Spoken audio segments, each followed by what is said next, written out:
Agora, Edu, Ellen, nós percebemos que, apesar de algumas poucas transações no mercado de facilities, ele ainda é um mercado extremamente aberto. São poucos os cases que aconteceram ao longo dos anos, né? Mas a gente também sabe, nós na AGV já permeamos algumas empresas no sentido de desenvolver consultorias de gerenciamento, melhoria, crescimento e até preparação para M&A. E a gente percebe que muitas empresas já foram abordadas, independentemente dos deals terem acontecido ou não, né? Ellen, você que já passou por isso, você foi abordado, né? Você tem alguma sugestão, tem algum tipo de diretriz? Olha, se estão te procurando, tem alguma razão. O que eu devo fazer? Eu que estou desse lado aqui, sendo abordado. Bom, eu, se pudesse indicar, assim, eu fui abordada, mas eu já estava muito preparada, porque a gente já vinha profissionalizando a empresa há 3 anos. Então, né, assim, a primeira coisa que eu faria é buscar uma consultoria para me ajudar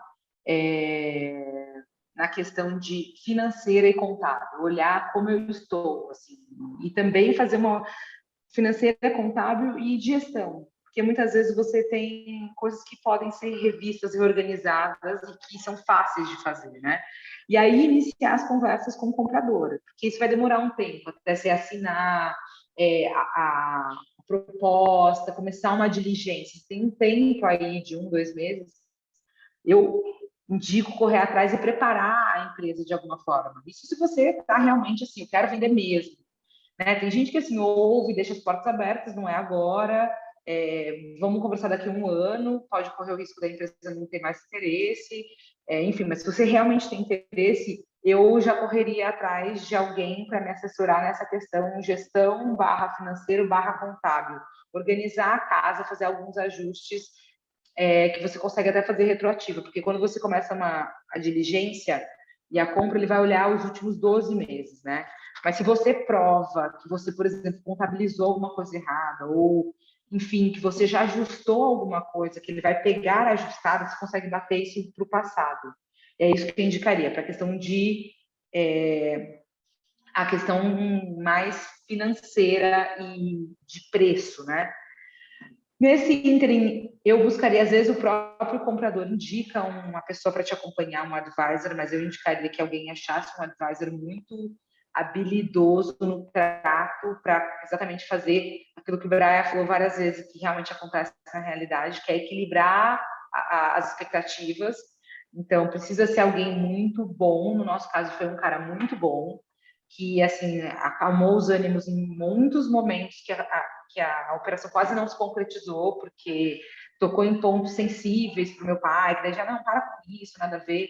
Então é importante você ter alguém para ir equilibrando essas duas coisas, né? E um bom advogado, porque você assinar, às vezes, um contrato que não prevê algumas coisas pode dar um problema futuro enorme, assim. Eu fiquei meio irritada durante o meu processo com o advogado, embora meus advogados tenham sido muito eficientes, e assim, putz, vão fazer isso, tal. Eu, assim, eles tinham claro, a operação, eu quero que a operação ocorra, então, assim, não dificulte.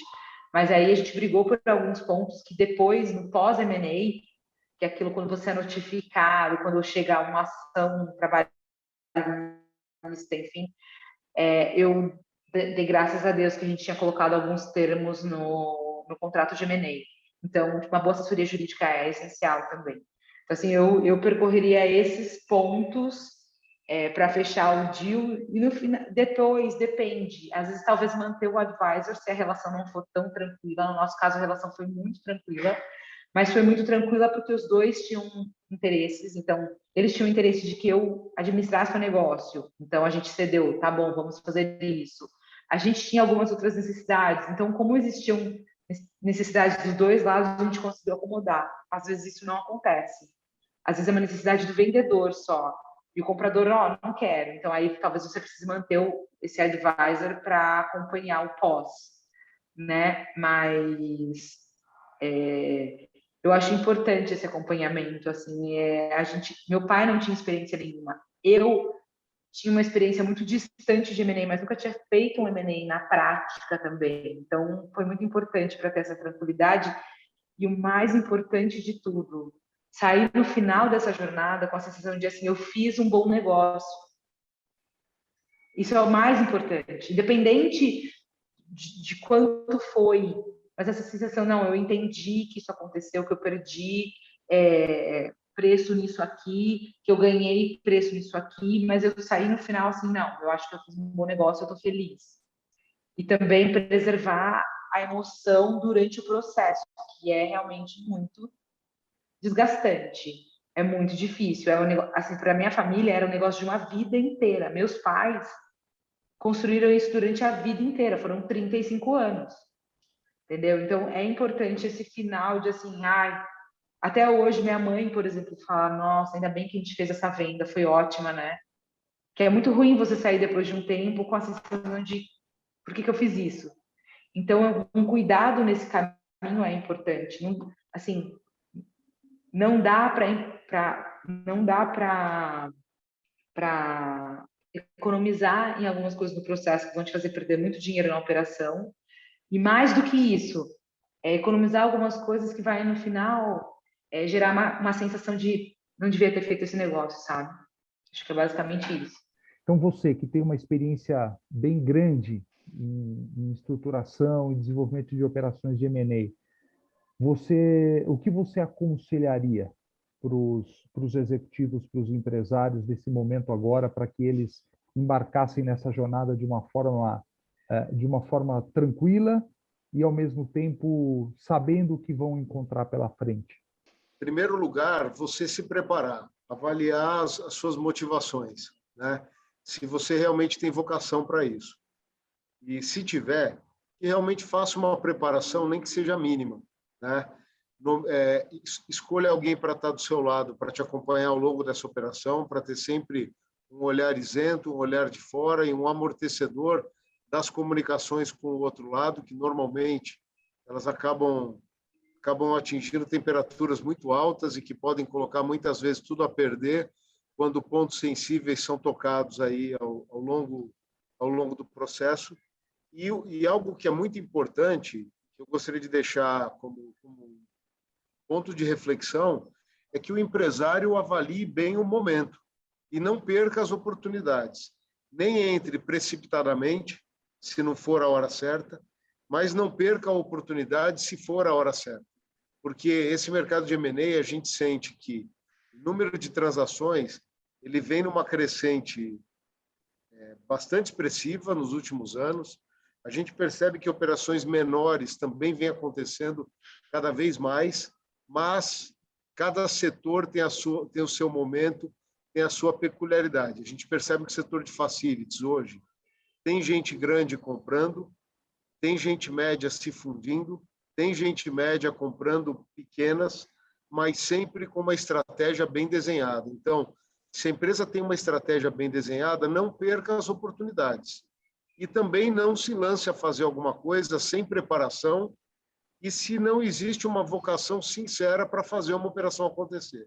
Porque uma operação de M&A, ela depende de um querer muito forte das duas partes. Se não houver um querer muito forte, a chance do negócio fracassar ao longo do processo existe, e um fracasso de uma operação de M&A sempre traz muitas dores para os dois lados. Então, eu sou um incentivador, estou nesse mercado, estou acostumado aqui aqui dentro da ProInvest, 30 anos montando operações complexas, que muitas vezes não são M&As triviais, nem captação de recursos, muitas vezes é captação de recursos com M&A, com um monte de outras coisas periféricas, mas a palavra é analise e avance, com cuidado e com prudência, mas ficar parado não é uma possibilidade mais para o empresário de mercado nenhum. É isso, meus amigos. Bom, já agradeço aí pela oportunidade de estar junto com vocês hoje aqui, aprendi bastante. Eu também agradeço, foi ótimo esse bate-papo, acho que ficou aí os recados principais. Obrigada, Alessandra, pelo convite. E, bom, também estou à disposição para contar minha experiência, para ajudar.